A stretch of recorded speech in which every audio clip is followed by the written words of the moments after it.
భారత విద్యా వ్యవస్థలో ప్రస్తుతం చర్చనీయాంశంగా మారిన పేరు సార్థక్ సిద్ధాంత్. 12వ తరగతి చదువుతున్న ఈ విద్యార్థి సిబిఎస్ఈ అమలు చేస్తున్న ఆన్ స్క్రీన్ మార్కింగ్ వ్యవస్థలో జరిగినట్లు ఆరోపిస్తున్న అక్రమాలపై దృష్టి సారించి దేశవ్యాప్తంగా చర్చకు కారణమయ్యాడు.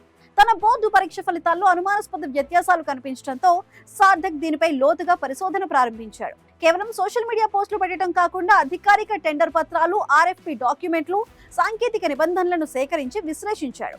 ఈ క్రమంలో పరిశోధనాత్మక జర్నలిస్టులు ఒక ఎథికల్ హ్యాకర్ సహాయంతో సిబిఎస్ఈ టెండర్లలో జరిగిన మార్పులను పరిశీలించాడు. అతని విశ్లేషణలో 15కి పైగా కీలక అర్హత నిబంధనలు తరువాతి టెండర్లలో సడలించబడ్డాయని లేదా పూర్తిగా తొలగించబడ్డాయని ఆరోపించాడు. ముఖ్యంగా సిఎంఎంఏ సర్టిఫికేషన్ ప్రమాణాలు, గతంలో బ్లాక్ లిస్ట్ అయిన సంస్థలపై నిషేధాలు, పనితీరు ఆధారిత అర్హతలు, ఆర్థిక సామర్థ్య నిబంధనలను తగ్గించడం ద్వారా ఒక నిర్దిష్ట టెక్నాలజీ కంపెనీకి ప్రయోజనం కలిగేలా మార్పులు జరిగాయని సార్థక్ వాదించాడు. ఈ వివరాలన్నింటినీ ఆధారాలతో సిద్ధం చేసి పార్లమెంటరీ స్టాండింగ్ కమిటీకి సమర్పించాడు.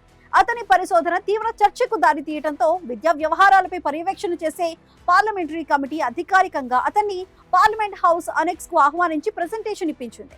ఈ పరిణామాల నేపథ్యంలో సిబిఎస్ఈ చైర్మన్, విద్యాశాఖ కార్యదర్శిని కూడా కమిటీ వివరణ కోరినట్లు సమాచారం. దీంతో ఈ అంశం జాతీయ స్థాయిలో పెద్ద చర్చగా మారింది.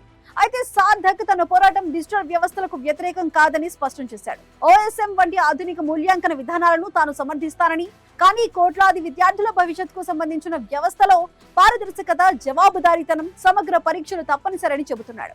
ఒక విద్యార్థి పట్టుదల, డేటా విశ్లేషణ, ప్రజాస్వామ్య వ్యవస్థపై నమ్మకం ఉంటే ఎంత పెద్ద సంస్థనైనా ప్రశ్నించవచ్చని సార్థక్ సిద్ధాంత్ ఉదాహరణగా నిలిచాడు. నేటి యువతకు ఇది కేవలం ఒక వివాద కథ కాదు, సమాచార హక్కు, పౌర బాధ్యత, వ్యవస్థలో మార్పు తీసుకురాగల శక్తి గురించి చెప్పే ప్రేరణాత్మక గాథగా మారింది.